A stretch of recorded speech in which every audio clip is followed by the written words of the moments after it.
الحمد لله رب العالمين، نحمده ونستعينه ونستهديه ونستغفره، ونعوذ بالله من شرور أنفسنا وسيئات أعمالنا. من يهده الله فلا مضل له، ومن يضلل فلا هادي له. وأشهد أن لا إله إلا الله وحده لا شريك له، وأشهد أن محمدا عبده ورسوله أرسله ربه بالهدى ودين الحق ليظهره على الدين كله، فبلغ الرسالة وأدى الأمانة ونصح الأمة فكشف الله به الغمة. اللهم اجزه عنا وعن والدينا والإسلام والمسلمين خير ما جزيت به نبيا عن أمته ورسولا عن رسالته.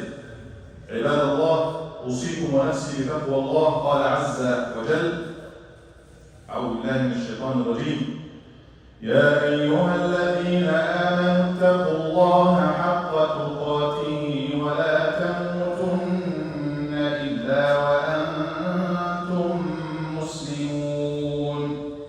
فاللهم أحينا مسلمين وتوفانا مسلمين وألحقنا بالصالحين برحمتك يا أرحم الراحمين. ثم أما بعد, after praising Allah Azza wa Jal, sending the best of peace and blessings to the soul of our Prophet Muhammad sallallahu alayhi wa sallam, I bear witness that there is no God worthy of worship except Allah Ta'ala, alone with no partners, and I bear witness that Muhammad sallallahu alayhi wa sallam is the seal of all of his prophets and messengers sent to the guidance of the worlds of Allah. Shower your peace and blessings on the soul of our Prophet Muhammad alayhi salatu wasalam, and all the prophets and messengers and his household and companions and followers on the righteous path until the day of judgment. I remind myself and my brothers and sisters of the best advice, taqwa, to be mindful, to be pious, to be always conscious of Allah subhanahu wa ta'ala and His existence at all times. May Allah make us all from al-muttaqeen. Ameen. My dear brothers and sisters, my dear Muslims, the incidents in life, in the life of every single person of us, many incidents, either in our own lives or in the world around us, whether we like or we don't like. You might get a new car that you paid a lot for, you worked so hard to get the money. وَمَنْ تَشْتَرِي تِلْكَ السَّيَّارَةَ إِلَّا وَلَقَ حَادِثٍ لَا قَدَّرَ اللَّهُ. And once you get the car, you get a car accident. You might be waiting to have a baby for so long, تدعو الله وعمليات وكذا, and then the baby comes with big problem, big issue, handicap, or you have to do something. It happens. A lot of incidents in life, subhanAllah, that if we look at it with our eyes, if we judge it with our own ilm and understanding, it may not make full sense for us. And we may live and die before we even make sense of everything that's going around us. You look at the wars, you look at what's happening in Gaza and Palestine, you look at elsewhere, all through the time, not only now. Why? You ask the question, لماذا يا رب? Why, Allah, is this happening? And we are going to, talk about, when thoughts تتداخل الأفكار, تتعدد المواقف. What should be the reaction? What do we expect from here?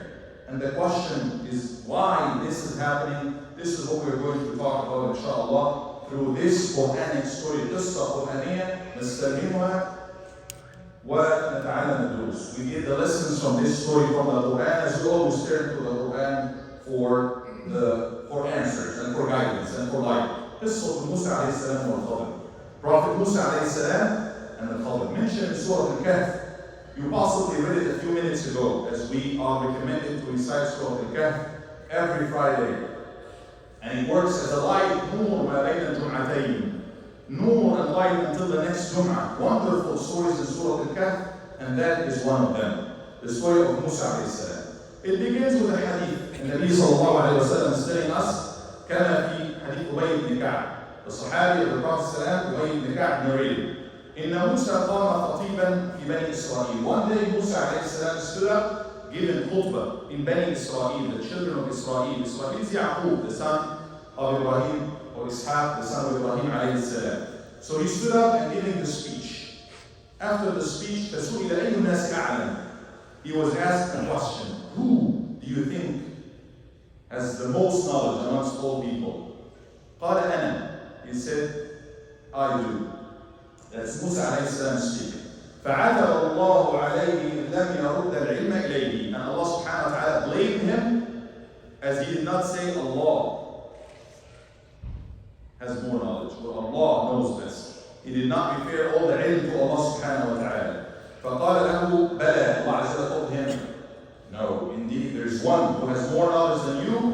لي عبد بمجمع البحرين هو أعلم منك. قال أي ربي وكيف لي به.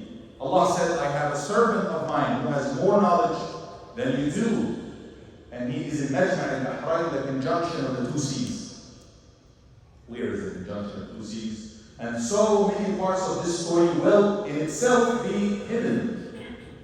But most likely it's in Egypt, where Khalid al-Suez, the Gulf of the Suez Gulf and Aqaba Gulf meet. Some people say it's in Morocco, in Jordan. Doesn't matter. So he said, you go there. Allah subhanahu wa ta'ala told Sayyidina Moosa alayhi salam, there is somebody who got more knowledge than you do, Al-Khader, and you learn from him. But before we go there, who is Moosa alayhi salam? من هو موسى? موسى عليه السلام ذلك العبد الذي عزف عن قبلة القصر. This is the same person who, even though he grew up in a palace with all of it, can you imagine? Palace.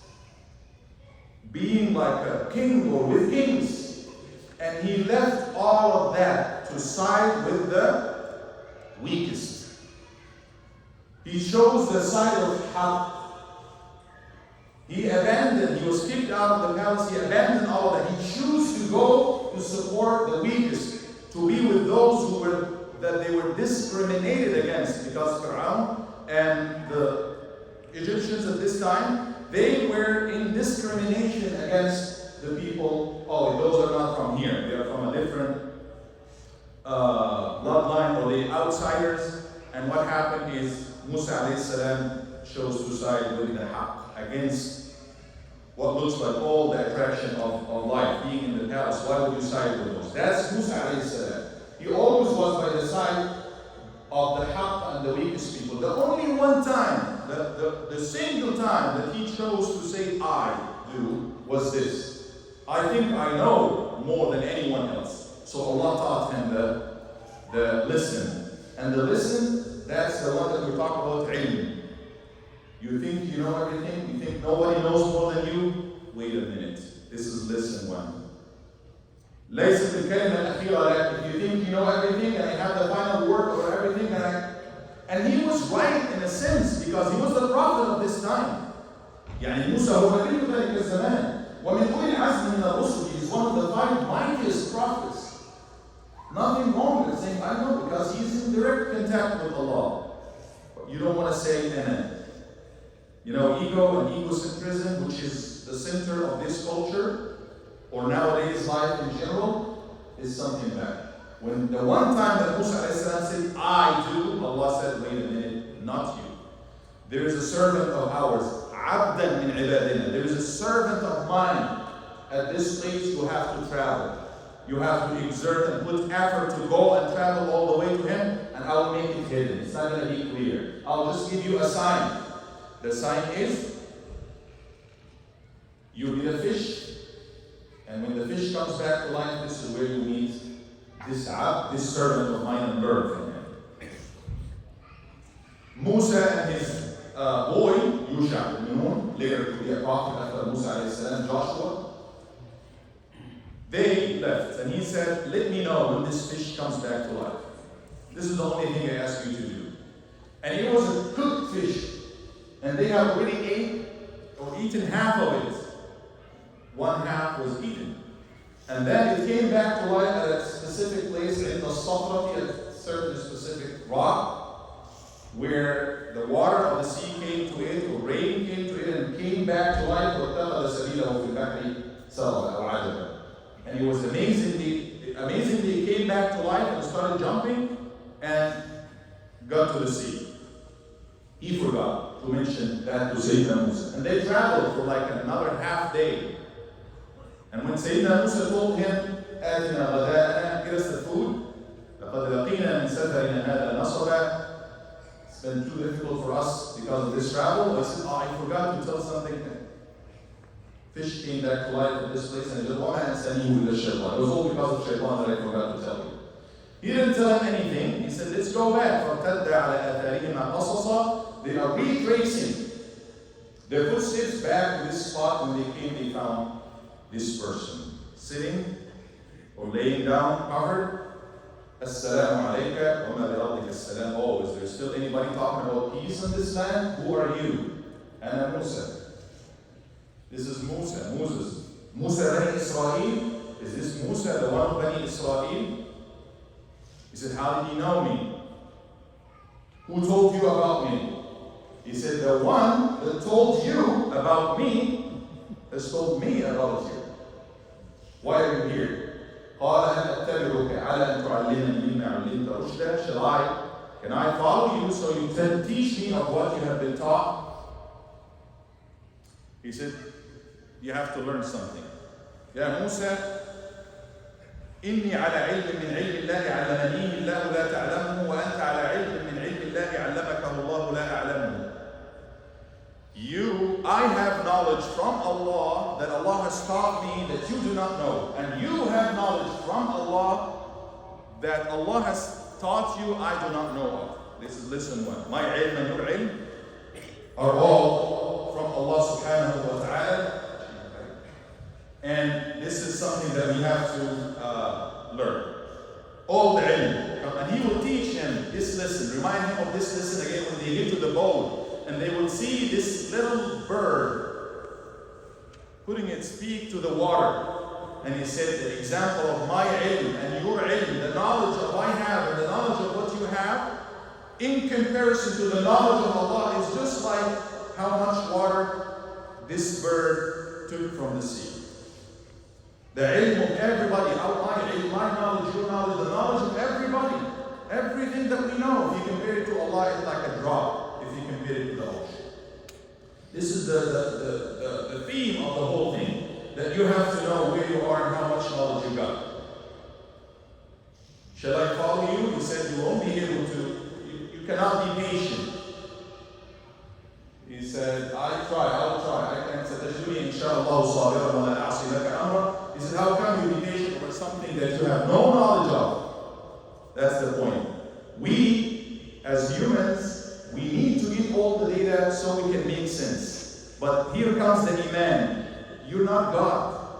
You cannot know the everything about everything. You cannot have all the information. Maybe you have one aspect and another aspect is hidden. Maybe you know what appears to you, but you don't know the hidden things and what it could lead to. As humans, even if you are a prophet, you won't know everything.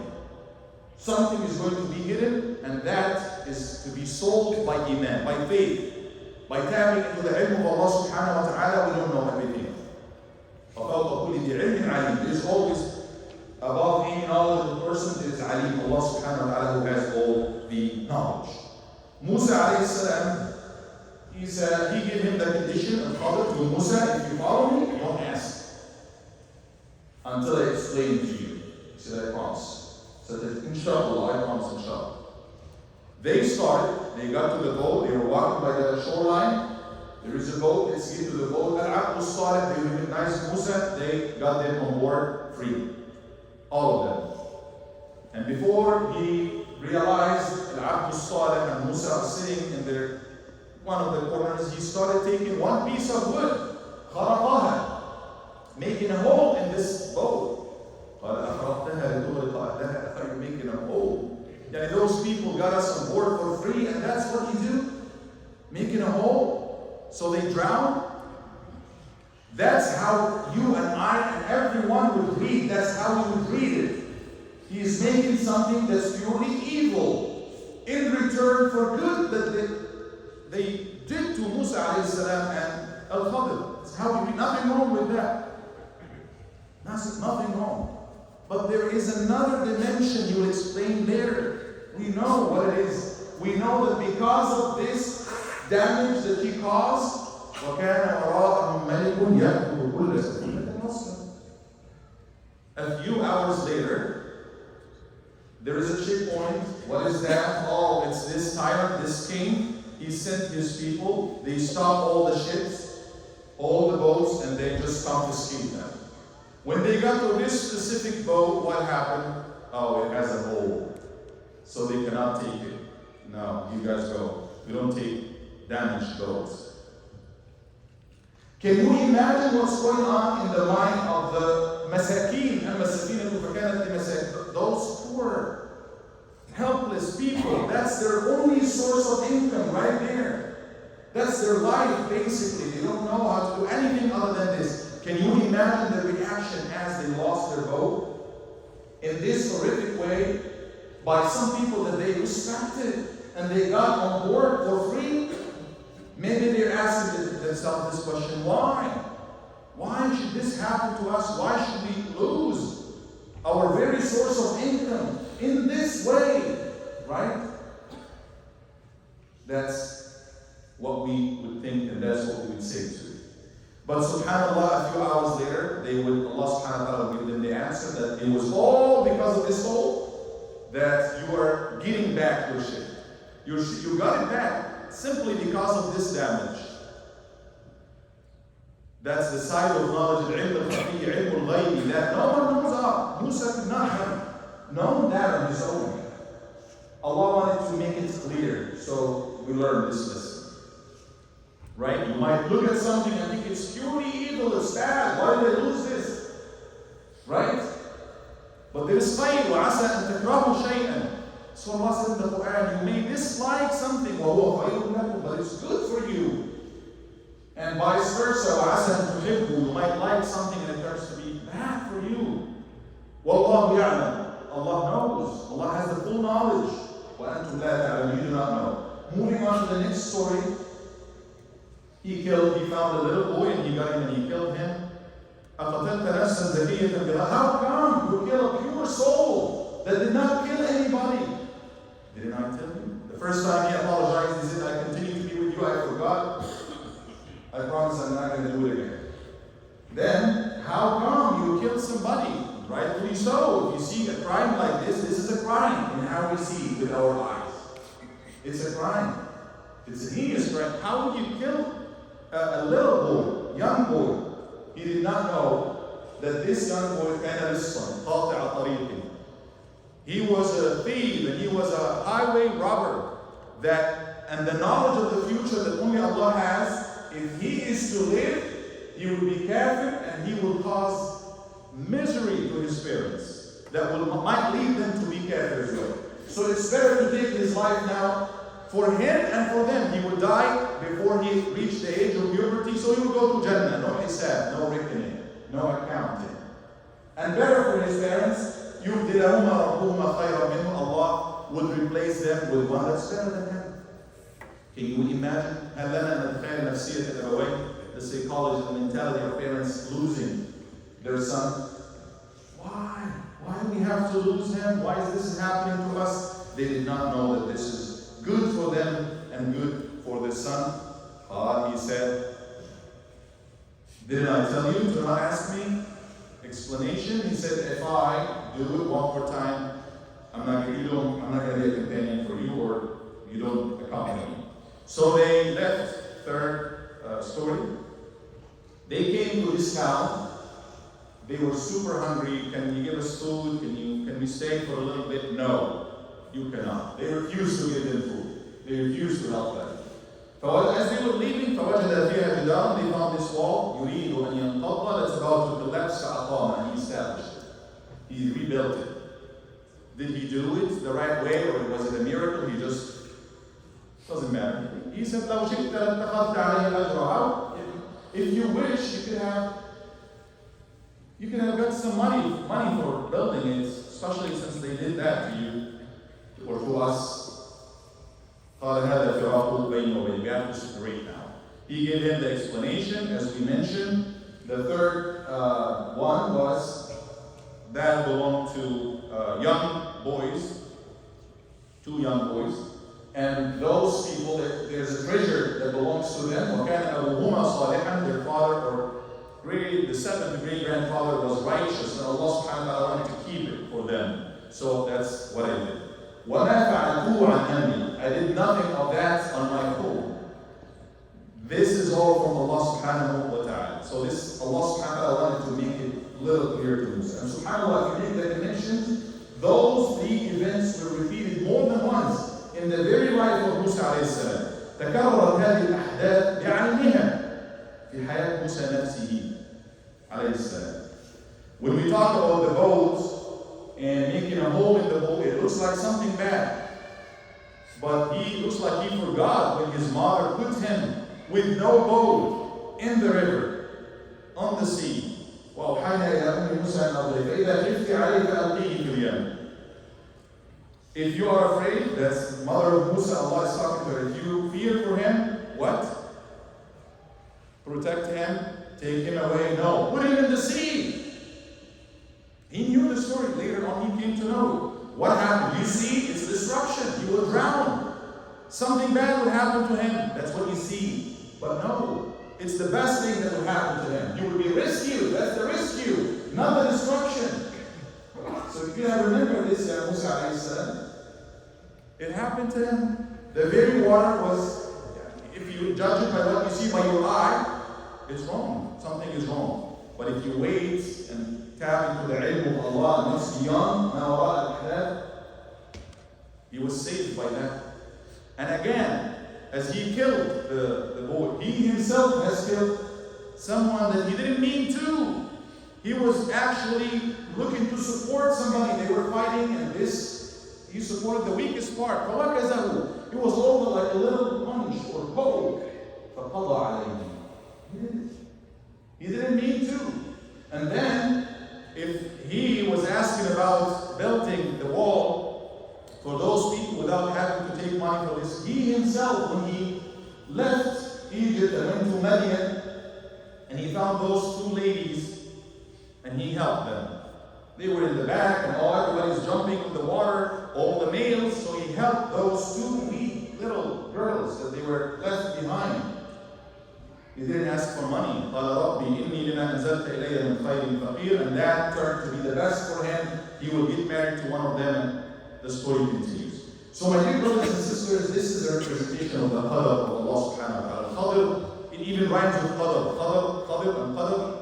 It's a representation. He is, according to the scholars, a human being from the children of Adam alayhi salam. Whether he's still alive or not, whether he's a prophet or not, majority believe he was a prophet.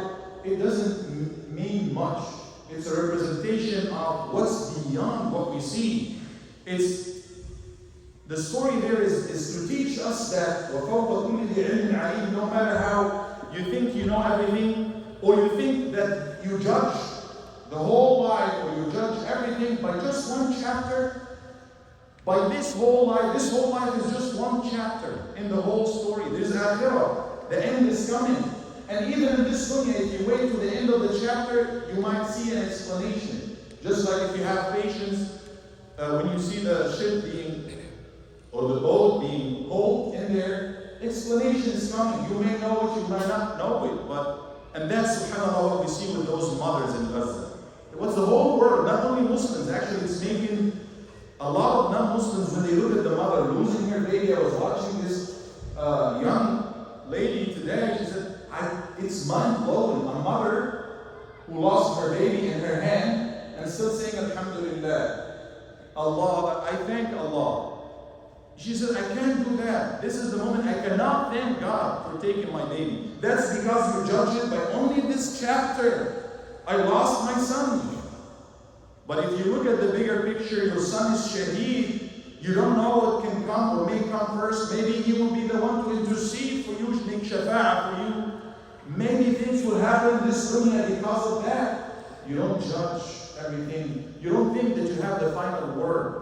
You don't think that you have the knowledge of everything. وَمَا أُوتِيتُ مِنَ الْعِلْمِ إِلَّا قَلِيلًا. All the knowledge. Experimental, physics and science and mathematics and astronomy and everything. That's one side. And then there is also the hidden knowledge that we still, even when it comes to science, as we know of, we still have no explanation for a lot of things around us. So when you put it in the bigger picture, the ilm of Allah subhanahu wa ta'ala, even though you are a prophet, you don't know everything. وَمَا أُوتِيتُ مِنَ الْعِلْمِ إِلَّا قَلِيلًا. Allah blamed him and Allah sent a abd to teach him the lesson. That's what we should go and take from this story. أقول قولي هذا وأستغفر الله لي ولكم فاستغفروه فإنه هو الغفور الرحيم.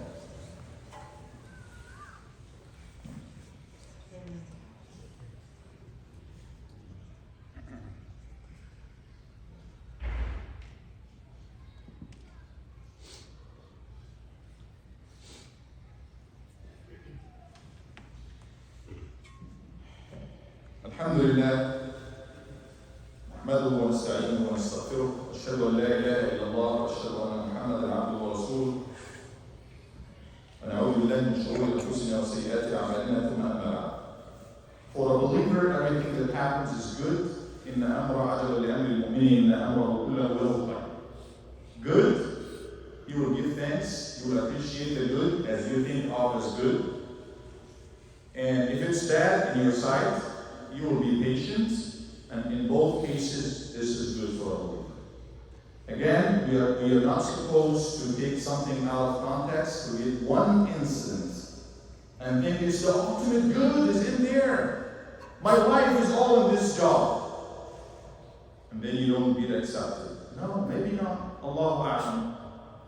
I need to get married to this girl. This is the love of my life. Or this boy.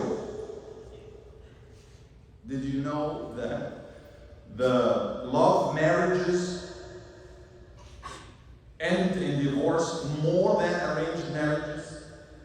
In all cases, you do your part. If it comes to marriage in this case, it's not just you and what you like and what you are attracted to. Boy, I'm attracted to her. I cannot imagine my life without her. I cannot imagine my life without him. You consult the people around you. Is that a good match for me? What about the deen? What about the akhlaq? You're maybe attracted to the body, to the personality. What about other things? Do your best. So there is the sharia, or there are the rules. Moosa alayhi salam will say, this is wrong, don't kill the baby. This is wrong, you cannot do that. That's right. But don't forget that there's also another aspect, the deeper aspect of what you have. So if you end up not marrying this girl, if you end up not getting this job, it might be the best. What you dislike, it might turn to be the best. What you like, it might turn to be the worst. Allah knows, you do not know. And Moosa alayhi salam was thinking that all of these are bad things to happen, and they all turn to be the best for everybody. Allah has the Qadar. Allah is not there to respond, to report to us, to answer to us, to explain to us. He is not there for that. Allah created us to be abd, to be abid, to be servants of Him, to show Him that we accept whatever He comes our way. وَنَدْفَعُ قَدَرَهُ بِقَدَرِهِ. Not just that we are helpless. No, there's the qadr of Allah. One person was trying to play this game and say, no, he was caught stealing. And he should apply the qadr of Allah, cutting his hand. He said, why would you do this to me? It was the qadr of Allah. وَأَنَا أَخْطَعُهَا بِقَدْرِ اللَّهِ. I apply the punishment of Allah, which is the qadr. I apply the qadr. You think this was the qadr? So we should use the qadr of Allah subhanahu wa ta'ala over what happened, what has already happened, to give us the sleep, to give us, peace and surrender and that. But as we are doing things right now, we don't know what's coming ahead. We don't know what's next. So work the hardest. Think, plan, do everything. Use the qadr of Allah. Pray, do everything that you can do. And then believing that the qadr, whatever comes after that, is only in the hand of Allah as well. We are supposed to do our best. Like Moosa alayhi salam did his best. And he was always like, that's right, that's wrong, I should do that, I should stand up for that which is right. But not forgetting that there is another dimension behind everything that we might not see. اللهم ارزقنا الرضا والتسليم يا رب العالمين. اللهم انا نسالك الرضا في القضاء والغلبة العيش بعد الموت. اللهم ارزقنا الامن والطمأنينة والسكينة والايمان. Allah, give us peace, give us tranquility, give us faith, give us iman. Give us the power to submit to your qadr and to your act, to your work in our lives, Ya Rabb al-Alameen. Oh Allah, choose the best for us. Qadr lana al-khayr. Oh Allah, choose the best for us and for our ummah. Oh Allah, give us the tranquility and peace over what you have destined for us, Ya Rabb al-Alameen. اللهم ارزقنا إيمانا لا ينفد وقرة عين لا تنقطع وموافقة نبيك صلى الله عليه وسلم في الجنة ولذة النظر إلى وجهك الكريم. اللهم ألف المسلمين في كل مكان يا رب العالمين. اللهم ألف إخواننا في فلسطين. اللهم أغثهم بغوثك وأمدهم بمددك وأعنهم يا رب العالمين. اللهم عليك بالظالمين في كل مكان يا رب العالمين. اللهم لا تجعلنا من حزبهم ولا معهم يا رب العالمين. والله, our brothers and sisters in Gaza, in Palestine, and everybody who is suffering around the world, and use us for the best of our communities and our families and our nation, our ummah ya Rabb al-Alameen. Oh Allah, give us the fahm, the understanding of the Quran, the light, the guidance of the Quran, Ya Rabb al-Alameen. Oh Allah, if you abandon us, we will be lost, we will be in dalal mubin, we will be in lost. Oh Allah, do not abandon us, keep guiding us, Ya Rabb al-Alameen, giving us the light, giving us the patience. Allahumma ameen, ameen. Wa sallallahu ala Sayyidina Muhammad wa ala alihi wa sahbihi ajma'in. So before we go, I ask you if you can stay for a few minutes. We will have the fundraising, inshallah, the annual end of year fundraising to support the masjids. We have a few projects that we are pursuing. Also tonight, inshallah, we will have a beautiful event, the cookout, the barbecue, and bonfire as well. Tonight, inshallah, from 5 all the way to 9, and the food will be served around 6 or 6:30, inshallah. So bring the family and join us here across from the masjid.